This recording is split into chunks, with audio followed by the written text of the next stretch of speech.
We keep hearing this election for president is going to be razor tight, a skinny margin between Trump and Harris. So this is just one example from the final NBC News poll. It shows nationally both candidates are just tied, dead heat tied, 49% each. And we know in Georgia, Georgia's one of the swing states. You guys could help decide this election tonight. It's very critical. So let's talk now with our political expert, John Daigle.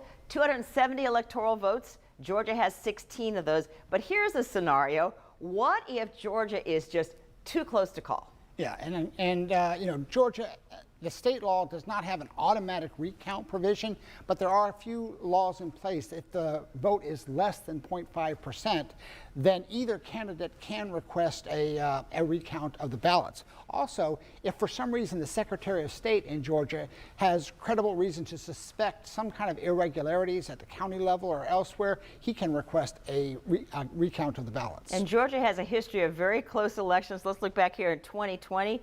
Biden won by just 0.23%, which is roughly, what, 11,779 votes. It was disputed by Trump, but that was still really close. This 0.5% in raw numbers is about how many votes in Georgia? It's somewhere between 250,000 votes. And the reason why that looks so different is because there's just been a population in Georgia has continued to grow since 2020. Now, there is so much attention on Georgia, but there's also a lot of attention on Pennsylvania. So let's take a look at that. Pennsylvania, 19 electoral votes. Georgia 16. So is it possible that Pennsylvania could just steal the spotlight from Georgia and the other swing states? Why so much attention on Pennsylvania? Yeah, I think everyone nationally is looking closely at Pennsylvania, and it's probably the closest of the swing states that we've discussed.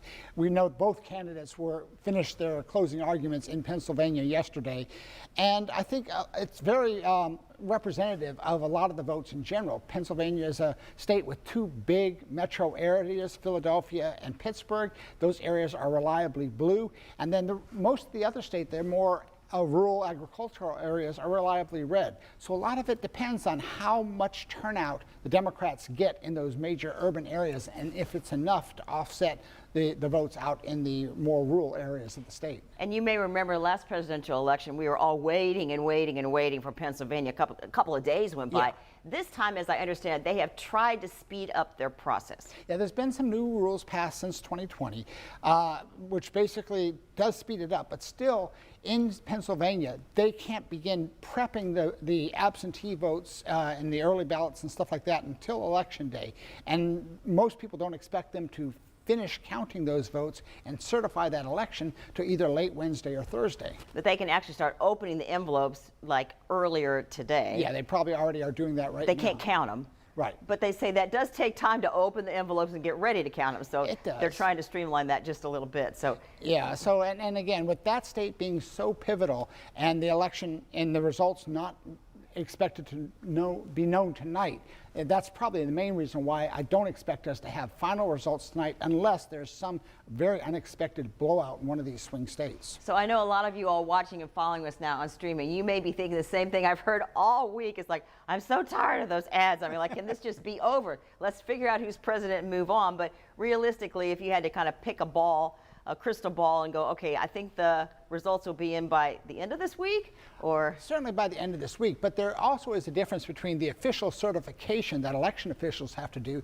and calling the race, which is usually done by the Associated Press or media outlets. It's very likely that the media may call the race tomorrow or early Thursday based on what they've seen in exit polling and other data they have that show that one candidate or the other is the likely winner. And I've heard some people say, you know, I'm going to try to stay up all night if I need to.